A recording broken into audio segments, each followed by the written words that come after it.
नमस्कार। प्राइम समाचारमा स्वागत छ। म प्रनिसा लक्ष्मी अधिकारी। म बिबु श्रेष्ठ। सुरु गरौं आजका प्रमुख समाचारबाट।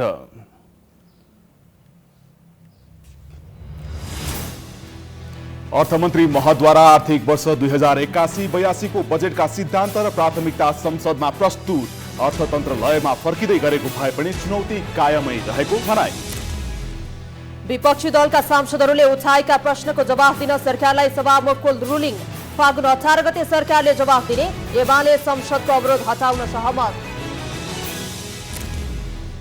विवादास्पद मन्त्रीको बर्खास्ती र मिटर ब्याज पीडितको माग पूरा गर्न विपक्षी दलहरूको माग। सरकारको लाचारीबारे कांग्रेस सांसद थापाको समेत असन्तुष्टि।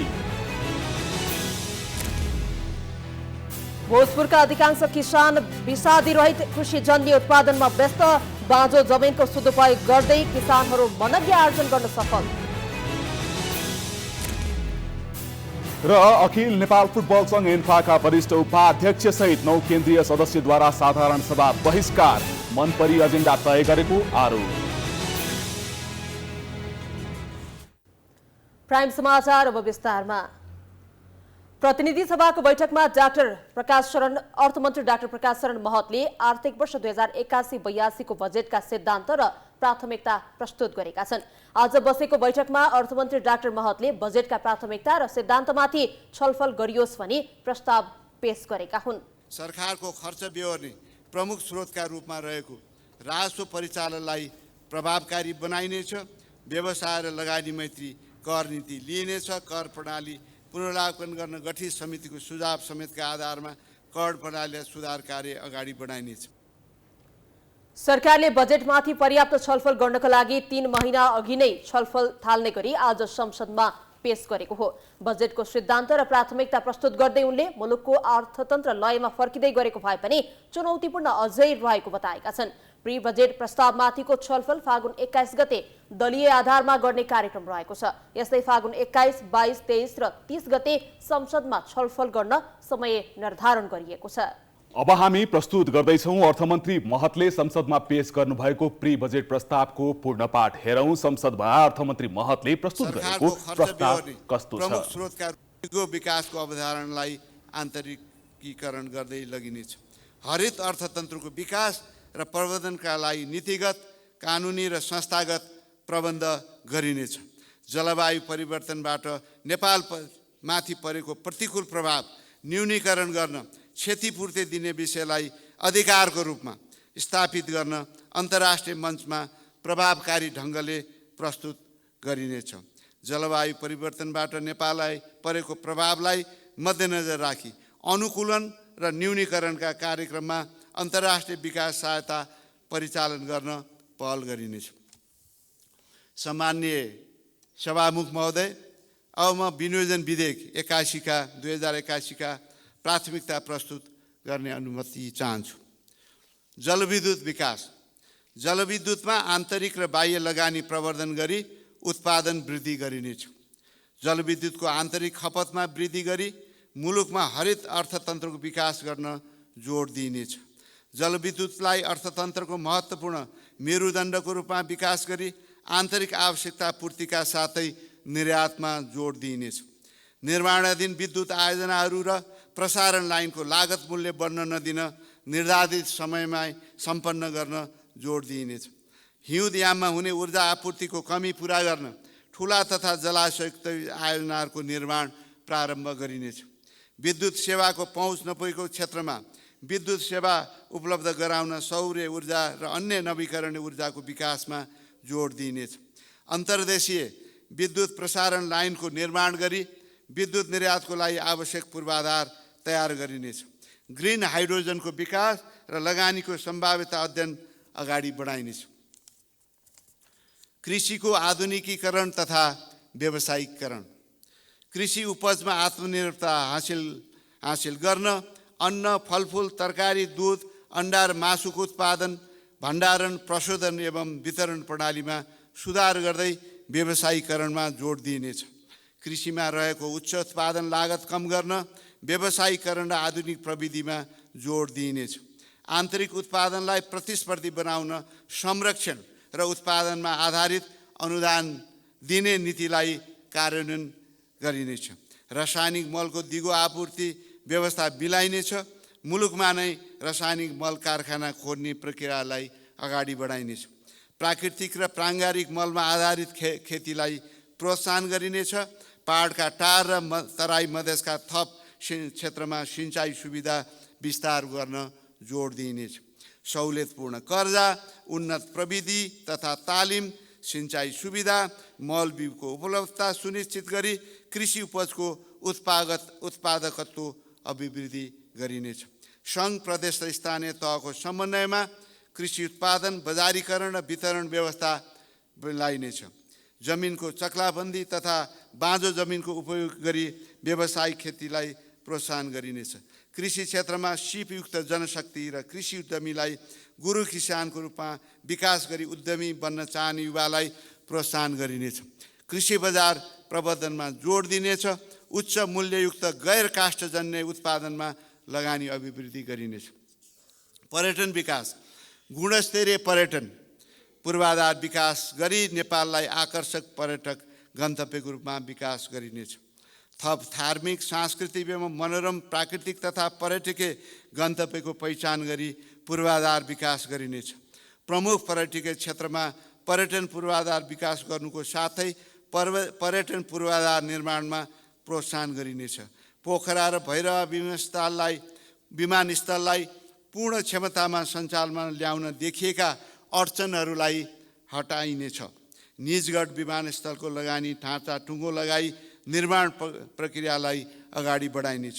निजी क्षेत्रसँगको सहकार्यमा पर्यटन क्षेत्रका लागि आवश्यक जनशक्ति विकास तथा मौलिक कला संस्कृति सम्पदा र रैथाने उत्पादनलाई पर्यटनसँग आबद्ध गरिनेछ।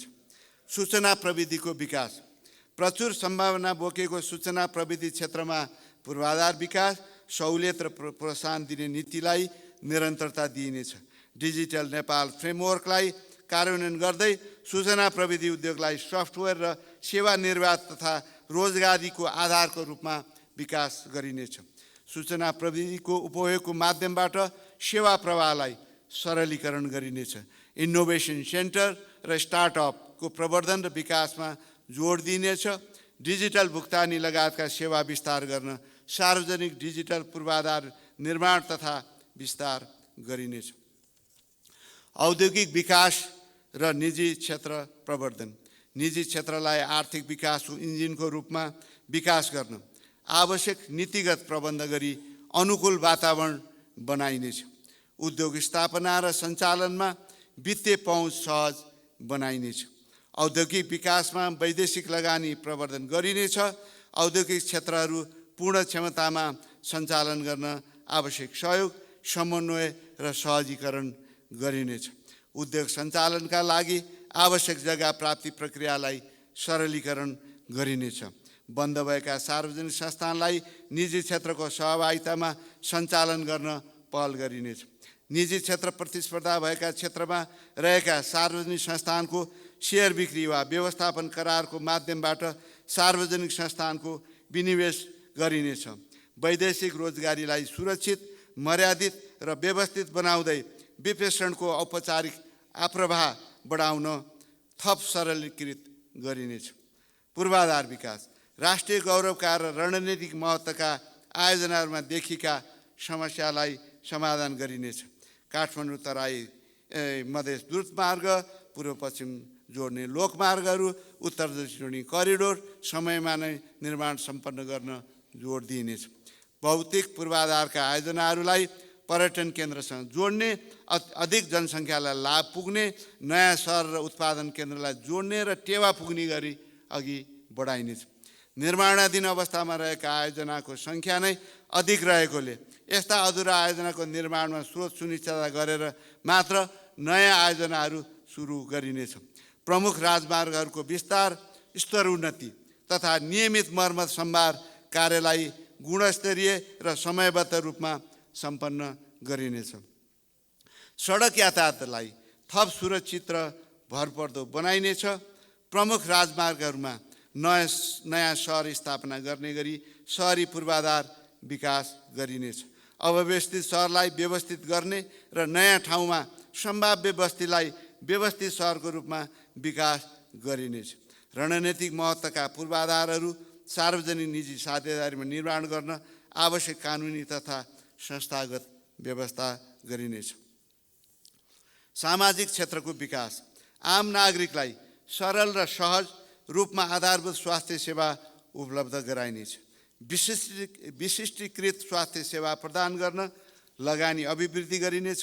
बिमा सिद्धान्तको अवधारणा अनुरूप स्वास्थ्य बिमा कार्यक्रम अघि बढाइनेछ।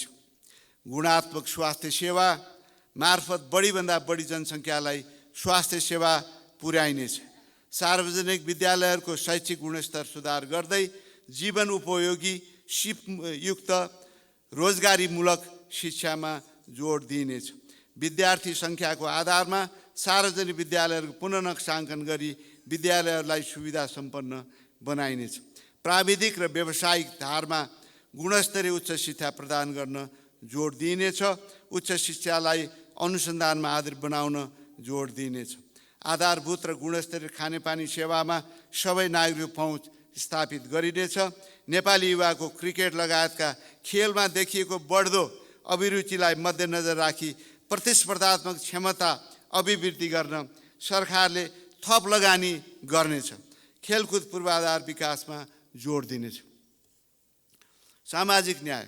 सामाजिक सुरक्षा र संरक्षण कार्यक्रममा रहेको दोहोरोपना हटाउँदै सामाजिक सुरक्षा र संरक्षणका कार्यक्रम दिगो र लक्षित वर्गमा केन्द्रित गरिनेछ। स्रोत र साधन एवं अवसरमा सीमाङ्ककृत समुदाय र समूहको पहुँच अभिवृद्धि गरिनेछ। लैङ्गिक विभेद र महिला हिंसा न्यूनीकरणका कार्यक्रमलाई थप प्रभावकारी बनाइनेछ।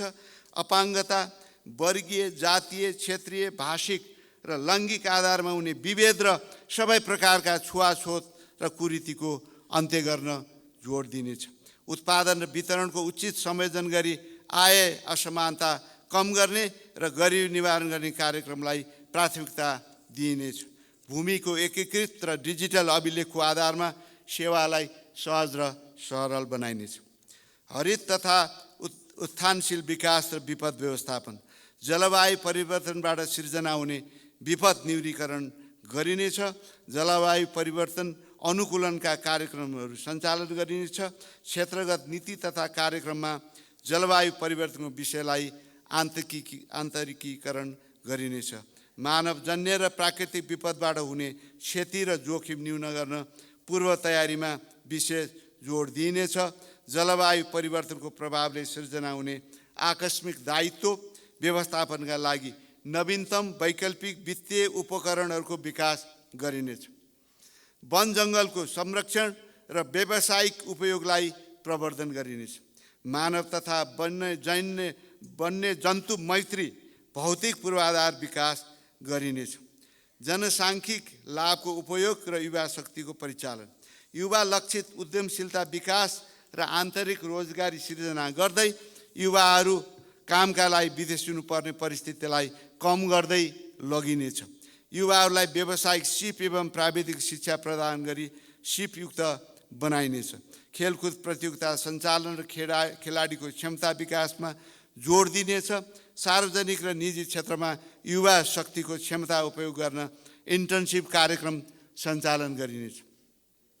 वित्तीय क्षेत्र सुदृढीकरण। वित्तीय क्षेत्रको नियमन र सुपरिवेक्षण थप प्रभावकारी बनाई स्वस्थ, प्रतिस्पर्धी र भरपर्दो वित्तीय क्षेत्र विकास गरिनेछ। बैंक तथा वित्तीय संस्था, लघु वित्त, बिमा र पुँजी बजारका नियामक निकायको व्यवसायिक वृद्धि गर्नुका साथै पारदर्शिता र जवाबदेहिता सुदृढ बनाइनेछ। सहकारी क्षेत्रको नियमनका लागि आवश्यक कानुन र संस्थागत व्यवस्था मिलाइनेछ। लघु वित्त र सहकारीमा बचतकर्ताको लगानीको सुरक्षाको व्यवस्था मिलाइनेछ। कानुनी शासन र शान्ति सुरक्षा। संविधानको कार्यान्वयन मार्फत कानुनी शासनको प्रवर्धन तथा शान्ति सुरक्षाको प्रत्याभूति गरिनेछ। सार्वजनिक सेवा प्रवाहलाई सेवाग्राही मैत्री एवं भरपर्दो बनाइनेछ। अन्तर्राष्ट्रिय सहयोग र सम्बन्ध। सभामुख महोदय, छिमेकी एवं मित्र राष्ट्रहरूसँग सन्तुलित र आपसी हित अभिवृद्धि गर्दै पारस्परिक लाभका आधारमा अन्तर्राष्ट्रिय सम्बन्ध स्थापित गरिनेछ। आर्थिक कूटनीतिको माध्यमबाट विकसित एवं उदयमान अर्थतन्त्रबाट प्राप्त हुन सक्ने लाभको उपयोग गरिनेछ। विदेश स्थित नेपाली नियोगहरूलाई वैदेशिक लगानी वृद्धि, पर्यटन तथा व्यापार प्रवर्धनमा परिचालन गरिनेछ। अन्तर्राष्ट्रिय क्षेत्रमा नेपालको उपस्थिति सबल बनाइनेछ। सम्माननीय सभामुख महोदय, मैले माथि उल्लेख गरेका सिद्धान्त र प्राथमिकताका आधारमा बजेटको बाँडफाँड गर्दा उत्पादन वृद्धिलाई टेवा पुग्ने गरी प्राथमिकता प्राप्त आयोजनामा सार्वजनिक खर्च केन्द्रित गरिनेछ। चालु खर्चलाई नियन्त्रण गर्दै दोहोरो कार्यक्षेत्र भएका संरचना क्रमशः खारेज गर्दै लगिनेछ। निर्माणाधीन आयोजना सम्पन्न गर्न र स्रोत सुनिश्चित गरेका आयोजनाहरूलाई आवश्यक रकम विनियोजन गरिनेछ। आयोजना वर्गीकरणको आधार तथा मापदण्ड पुरा भई पूर्व तयारी सम्पन्न भएका आयोजनालाई बजेट विनियोजन गर्ने नीति लिइनेछ। सरकारको खर्च बेहोर्ने प्रमुख स्रोतका रूपमा रहेको राजस्व परिचालनलाई प्रभावकारी बनाइनेछ। व्यवसाय र लगानी मैत्री कर नीति लिइनेछ। कर प्रणाली पुनरावलोकन गर्न गठित समितिको सुझाव समेतका आधारमा कर प्रणालीलाई सुधार कार्य अगाडि बढाइनेछ। राजस्व प्रशासनमा आधुनिक प्रविधिको अधिकतम उपयोग गरी राजस्व प्रशासन व्यावसायिकता अभिवृद्धि, करदाताको व्यवसायी लागत घटाउने गरी कर प्रणाली सुधारका कार्य अगाडि बढाइनेछ। करको दायरामा नआएका नयाँ व्यावसायिक क्षेत्र लक्षित गरी बजार अनुगमन र कर परीक्षण प्रभावकारी बनाइनेछ। कर चुहाट नियन्त्रणमा संस्थागत समन्वय सुदृढ बनाइनेछ। आगामी आर्थिक वर्षको विनियोजन विधेयकका सिद्धान्त र प्राथमिकताको जगमा तर्जुमा हुने बजेटले मुलुकको समष्टिगत आर्थिक स्थायित्व कायम गर्न सघाउ पुर्याउनुका साथै अर्थतन्त्रले गति लिने विश्वास लिएको छु। सङ्घीय प्रणालीले सिर्जना गरेको सम्भावनाको उपयोग गरी तीव्र आर्थिक वृद्धि तथा सन्तुलित र समावेशी आर्थिक विकासको माध्यमबाट आम नागरिकमा आर्थिक सामाजिक लाभको समतामूलक वितरण गर्न मार्ग प्रशस्त हुनेछ। प्रस्तुत सिद्धान्त तथा प्राथमिकता उप मान्य सदस्यज्यूहरूबाट रचनात्मक सल्लाह, सुझाव र सहयोग प्राप्त हुने अपेक्षा गरेको छु। प्राइम समाचार जारी छ। पालो भएको छ विश्रामको।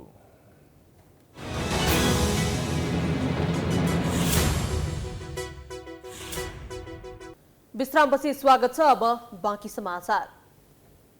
सभामुख देवराज घिमिरेले विपक्षी दलहरूले उठाएको विषयमा आगामी बैठकमा जवाफ दिन सरकारलाई रुलिङ गरेका छन्। आज बसेको दोस्रो बैठकको सुरुमै सभामुखले आगामी फागुन 18 गतेको बैठकमा जवाफ दिन सरकारलाई रुलिङ गरेका हुन्। मान्य सदस्यहरू, बैठकमा नियमित रूपमा यहाँहरूले उठाउनु भएको विषयमा मेरो गम्भीर ध्यान आकर्षण भएको छ। मान्य सदस्यहरूले उठाउनुभएका विषयहरूमा सभाको आगामी बैठकमा जवाफ दिन म नेपाल सरकारलाई निर्देशन गर्दछु। सभामुखको रुलिङसँगै संसदको अवरोध हटेको छ। यसअघि पहिलो बैठकमा प्रमुख विपक्षी नेकपा एमालेका सांसदहरूको नाराबाजी रहेको थियो। सभामुखले पटक पटक रुलिङ गर्दा पनि सरकारले जवाफ नदिएको भन्दै एमाले सांसदहरूले आफ्नो स्थानमा उभिएर नाराबाजी गरेपछि संसद बैठक स्थगित भएको थियो। नेकपा एमाले सहितका प्रतिपक्षी दलहरूले आज पनि प्रतिनिधि सभाको बैठकमा विरोध जनाएका छन्। विवादास्पद मन्त्रीको राजीनामा नआएको, मिटर ब्याज पीडितको समस्या समाधान नभएको, दुग्ध किसानलाई प्रताडित बनाएको लगायतका आरोप लगाउँदै उनीहरूले विरोध जनाएका हुन्। एमाले सांसद गोकुल बास्कोटाले प्रधानमन्त्री पुष्पकमल दाहालले तत्काल विपक्षीले उठाएका प्रश्नको जवाफ दिन माग गरे। सुन्दर शब्दहरू सुन्नका निम्ति हाम्रा कान प्रतीक्षारत छन् प्रधानमन्त्रीले दिनुहुन्छ भने, तर अब कुराको सुन्दरता होइन, व्यवहारको प्रष्टता चाहियो, एक्सन चाहियो। यहाँनिर उहाँले ती मन्त्रीहरूलाई हटाइदिनु पर्दछ, त्यो काम हुनै पर्दछ। नत्र भनेदेखि चाहिँ सधैँ हामीले प्रश्न उठाउने, सरकार नाजवाब बस्ने, जवाफदेही त यही हो। यो कुरा राख्न चाहन्छु सभामुख महोदय। विवादास्पद मन्त्रीले राजीनामा नदिए प्रधानमन्त्री स्वयंले बर्खास्त गर्नुपर्ने सांसद बास्कोटाले बताए। उनले मिटर ब्याज पीडित, लघु वित्त पीडित तथा लम्पी स्किन जस्ता समस्यामा सरकार गम्भीर नभएको समेत आरोप लगाए। राष्ट्रिय प्रजातन्त्र पार्टी राप्रपाले मिटर ब्याज पीडित र दुग्ध किसानका समस्या तत्काल समाधान नभए संसदको अर्को बैठक अवरुद्ध पार्ने चेतावनी दिएको छ। प्रतिनिधि सभाको आजको बैठकमा बोल्दै राप्रपाका अध्यक्ष एवं सांसद राजेन्द्र लिङ्गदेनले मिटर ब्याज पीडित र दुग्ध किसानका मागप्रति सरकारले चरम लापरवाही गरेको आरोप लगाए। सरकारले यो तीनटा विषयमा मिटर ब्याज पीडितहरूको विषयमा, लघु वित्त पीडितहरूको विषयमा र दुग्ध उत्पादक कृषकहरूको विषयमा आउने बैठक भित्रमा ठोस सम्बोधन गरेन भने आउने बैठकबाट राप्रपाले संसद अवरुद्ध गर्छ। राप्रपाले भद्रतापूर्वक जनताका समस्या उठाउँदा सरकारले वास्ता नगरेकोमा आक्रोश व्यक्त गर्दै नेता लिङ्गदेनले किसानका माग पूरा गराउन संसद छाड्न समेत तयार रहेको बताए। राष्ट्रिय स्वतन्त्र पार्टी रासोपाका सभापति एवं सांसद रवि लामिछानेले संसदमा आएर जवाफ दिन सरकारलाई केले रोक्यो भन्दै प्रश्न गरेका छन्। प्रतिनिधि सभामा उनले सभामुखबाट रुलिङ समेत भइसकेको अवस्थामा पटक पटक निरन्तर जवाफ मागिरहने कुरा सृजना हुनु दुःखद भएको बताए। सम्मानित सभामुख महोदयबाट रुलिङ समेत भइसकेको विषयमा सरकारका केही मन्त्रीहरूले आफूलाई लागेको आरोपका विषयमा, गम्भीर आरोपका विषयमा यो सदनमा आएर उभिएर जवाफ दिनको निमित्त रोकेको छ केले? किन यो चीज निरन्तर मागिरहनु पर्ने भयो सभामुख महोदय? यदि कुनै अप्ठ्यारो छैन, यदि आफूमाथि उठेका प्रश्नहरूको जवाफ दिन सक्ने यथेष्ट आधारहरू छन्, ती आरोप या विषयहरू निराधार हुनु भने सार्वभौम संसदमा उभिएर त्यसबारेमा भन्नका लागि केले रोक्यो सरकारलाई? मन्त्रीहरूमाथि लागेको आरोप निराधार हो भने तत्काल आएर सदनलाई जवाफ दिनुपर्ने सांसद लामिछानेको माग छ। कुनै अप्ठ्यारो छैन भने आफूमाथि उठेको प्रश्न र आरोप या विषय निराधार हुन् भने यसबारे भन्न केले रोक्यो सरकारलाई, उनले प्रश्न गरे। सांसद लामिछानेले सार्वभौम सदनलाई लडाई र आरोप प्रत्यारोपको थलो बनाइएको गुनासो गरे। नेपाली कांग्रेसका महामन्त्री गगन कुमार थापाले विभिन्न काण्डमा मुछिएका र आरोपित नेता तथा सांसदमाथि छानबिन गर्नुपर्ने बताएका छन्। सोमबारको दोस्रो बैठकमा बोल्दै कांग्रेस महामन्त्री थापाले अख्तियारले डामेको, आयोगले पोलेको र सरकारी जग्गामा आँखा गाडेको झण्डावालाहरूलाई मात्रै नभई सहकारी ठग्ने 2-4 थान नागरिकता राख्नेमाथि पनि छानबिन गर्नुपर्ने बताएका छन्। प्रतिनिधि सभाको बैठकमा सत्ता पक्ष र प्रतिपक्ष बीचको दोहोरी अन्त्य गर्नका लागि आरोप लागेकाहरूमाथि छानबिन अगाडि बढाउनु पर्ने उनको तर्क छ। आसनको दायाँ बस्ने होस् कि बायाँ बस्ने होस्, काखैको होस् कि पाखैको होस्, अख्तियारले डामेको, आयोगले पोलेको र सरकारी जग्गामा आँखा काटेको झण्डावालाको झण्डा छोपेर घर पठाइदिउँ। अनि सहकारी ठग्ने 2-4 थान नागरिकता राख्नेलाई पनि यहाँ राखेर होइन, घरै पठाइदिएर अनुसन्धान गर्न लगाउँ। यति गर्न सकेदेखि के होला? निर्दोष भए फर्केर आउनु होला, फुलमाला लाएर स्वागत गरौँला, दोषी भए दण्ड बिहोर्नु होला। सहकारी ठग्नेदेखि 2-4 थान नागरिकता राख्नेलाई पनि घर पठाउनु पर्ने थापाको भनाइ छ। केही दिन यता संसदमा सत्ता पक्ष र प्रतिपक्ष बीच दोहोरी चलेको भन्दै उनले मूल विषय छायामा पारेर आरोप प्रत्यारोपमा सीमित हुन नहुने बताए। संसदमा मिटर ब्याजका बारेमा, दूध किसान एनसेलको प्रतिवेदनको बारेमा सार्थक छलफल गर्नुपर्ने बेला अनावश्यक विवाद झिकेर समय खेर नफाल्न उनले सुझाव दिएका छन्। भोजपुरका रामप्रसाद राई गाउँपालिकाका किसान जैविक अर्थात् अर्ग्यानिक कृषि उत्पादनमा जुटेका छन्। विषादी रहित स्थानीय उत्पादनमा जोड दिने लक्ष्यले गाउँपालिकाले सुरु गरेको नेपाल जलवायु नमुना कार्यक्रमबाट ज्ञान र सिप बटुलेसँगै किसान अर्ग्यानिक कृषि उत्पादनमा जुटेका हुन्। पालिकाले जैविक अर्गानिक खेती प्रणालीमा जोड दिएको छ। बाह्य बजारबाट आउने विषादीयुक्त तरकारी तथा कृषि उपजहरूको आयातलाई निरुत्साहित गर्दै विषादी रहित स्थानीय उत्पादनमा जोड दिने लक्ष्यले नेपाल जलवायु नमुना कार्यक्रम सञ्चालन गरेर किसानलाई अर्गानिक खेतीमा प्रोत्साहन गरेको हो। नेपाल सरकार वन तथा वातावरण मन्त्रालय, सिप्रेड, इसिमोड संस्था र रामप्रसाद राई गाउँपालिकाको साझेदारीमा नेपाल जलवायु नमुना कार्यक्रम अन्तर्गत अर्गानिक खेतीलाई प्राथमिकतामा राखेर काम अघि बढाइएको हो। थोपा सिँचाइ मार्फत प्लास्टिक मल्चिङ गरेर चाहिँ हामीले रोपाएको छौँ, कृषकहरूलाई खेती गराएको छौँ। त्यो प्रविधिहरू चाहिँ उहाँहरूले धेरै राम्रो मान्नु भएर चाहिँ अहिले व्यावसायिक खेतीतिर चाहिँ उहाँहरू उन्मुख हुनुभएको छ। अर्ग्यानिक खेतीको लागि हामीले यहाँको कृषकहरूलाई सिकाएको छौँ। त्यसमा चाहिँ झोलमल बनाउने, अब झोलमल पनि 1, 2, 3 बनाएर जुन प्रयोग गर्न चाहिँ हामीले सिकाएका छौँ। वर्षेनी खेतीयोग्य जमिनहरू बाँझिँदै गइरहेकाले बाँझो जमिनको सदुपयोग गर्दै किसानलाई अर्गानिक र व्यावसायिक खेती प्रविधिमा जोड्ने योजनाका साथ काम भइरहेको गाउँपालिकाका अध्यक्ष थाम बहादुर राईले बताएका छन्। यो कार्यक्रम लागू भएपछि धेरै किसान व्यावसायिक अर्गानिक कृषि उत्पादनमा जुटेको अध्यक्ष राईको भनाइ छ। उत्पादित वस्तुको बजारीकरणमा किसानलाई आवश्यक सहयोग गर्दै उत्पादनको आधारमा प्रोत्साहन गर्ने उनको भनाइ छ। आफैमा पनि स्थानीय सरकारको रणनीति कृषि क्षेत्रमा आत्मनिर्भर बन्दै आन्तरिक आय स्रोतलाई व्यवस्थापन गर्ने र कृषकहरूको जीवनमा हामीले नयाँपन दिने हाम्रो रणनीति छँदैछ। त्यसमा पनि नेपाल जलवायु अनुकूलन कार्यक्रमले हामीलाई थप टेवा पुर्याएको छ। किसानलाई विषादी रहित अर्गानिक उत्पादनमा जोड्न रामप्रसाद राई गाउँपालिकाको वडा नम्बर 1, 3, 4 र वडा नम्बर 6 मा अर्गानिक खेती विस्तार थालिएको छ। अर्गानिक खेती विस्तारका लागि 5 वटा नमुना कृषि सिकाइ केन्द्र निर्माण गरिएको छ। सिकाइ केन्द्रमा वडा नम्बर 1 मा 40 रोपनीमा र वडा नम्बर 6 मा 15 रोपनी गरी 55 रोपनी क्षेत्रमा विभिन्न बालीहरू लगाएर किसानलाई अर्गानिक उत्पादनको लागि आवश्यक ज्ञान दिइँदै आएको छ। नेपाल जलवायु नमुना कार्यक्रमले प्रोत्साहन मिलेको किसानको भनाइ छ। अब आलु छ, कोपी छ, बन्दाकोपी छ, अनि मटर छ, तल 1 गरा पुरै मटर छ, मटर पनि छ। पालिकाले राम्रो सहयोग दिनुभएको छ। अब यो जति यहाँनिर अब यो मल बिउ अब भनौँ यस्तो यो के भन्छ यो प्लास्टिक छाप्ने यो मन्टिङ होइन, सबै पालिकाले नै यहाँनिर सहयोग गर्छ। विगतका वर्षबाट वडा नम्बर 1 खेनामा नेपाल जलवायु नमुना गाउँ घोषणा गरेर आवश्यक काम भइरहेको छ। यो गाउँमा भइरहेको कामलाई निरन्तरता दिँदै अन्य वडाहरूमा पनि विस्तार थालिएको हो। किसानलाई विषादी रहित कृषि उत्पादनमा जोड्दै स्थानीय स्तरका सहकारीसँग सहकार्य गरेर व्यावसायिक खेतीमा जोड दिएको वडा नम्बर 6 का वडाध्यक्ष एकराज आचार्यले बताएका छन्। वडामा नमुना सिकाइ कार्यक्रम सञ्चालन भइरहेकोले किसानलाई थप सहजता भएको उनको भनाइ छ।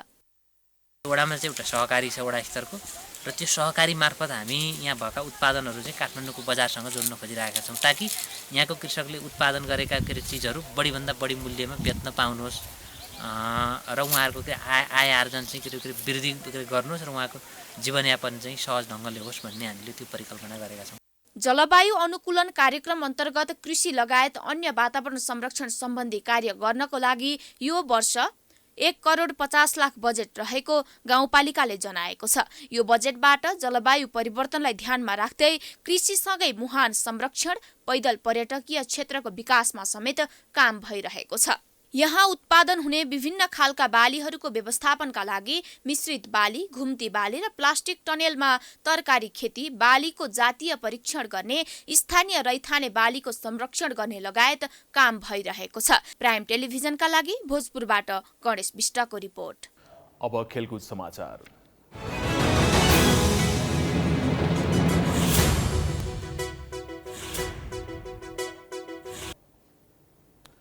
अखिल नेपाल फुटबल संघ एन्फाका वरिष्ठ उपाध्यक्ष सहित 9 केन्द्रीय सदस्यले साधारण सभा बहिष्कार गरेका छन्। एन्फाको साधारण सभा शङ्खमूल स्थित एक ब्याङ्क्वेटमा चलिरहेको छ, तर केन्द्रीय कार्य समितिमा छलफल नै भएका विषयलाई साधारण सभाको एजेन्डामा राखेको भन्दै वरिष्ठ उपाध्यक्ष वीरबहादुर खड्का सहित 10 जनाले साधारण सभा बहिष्कार गरेका हुन्। साधारण सभाको एजेन्डा तय गर्न फागुन 3 देखि 6 गतेसम्म केन्द्रीय कार्य समितिको बैठक बसेको थियो। लेखा प्रतिवेदन, आर्थिक नियमावली र आर्थिक कार्यविधि संशोधन प्रस्ताव बारे छलफल भए पनि प्रस्तावित विषयमा बहुमत सदस्यको असहमति थियो, तर महासचिवले उपस्थितिको हस्ताक्षर दुरुपयोग गरी निर्णयार्थ भएको भनेको 9 जनाको आरोप छ। एन्फाको केन्द्रीय समितिका 21 जना मध्ये उपाध्यक्ष दावा लामा फरार छन्। 2 जना सदस्य पेमा लामा र सरिला श्रेष्ठ साउदी अरबियामा छन् भने भरत बुढा अनुपस्थित छन्। बाँकी 17 मध्ये असन्तुष्ट 9 जना बाहिर छन्। अध्यक्ष सहित 8 जना मात्र बैठक हलमा रहेका छन्। हामी प्राइम समाचारको अन्त्यमा आइपुगेका छौं। जाँदा जाँदै प्रमुख समाचार पुनः एकपटक।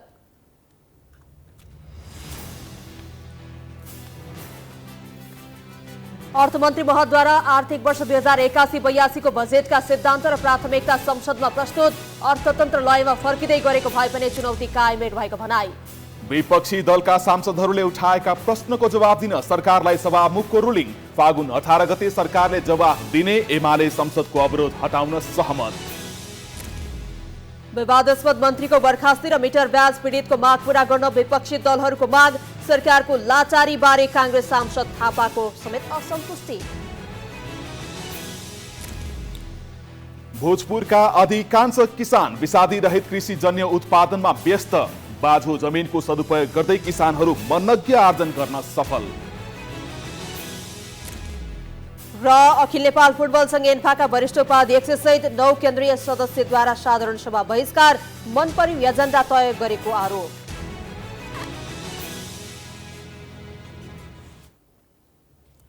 प्राइम समाचार हेडलाइन सकियो। हेर्दै गर्नुहोला प्राइम एचडी। नमस्कार।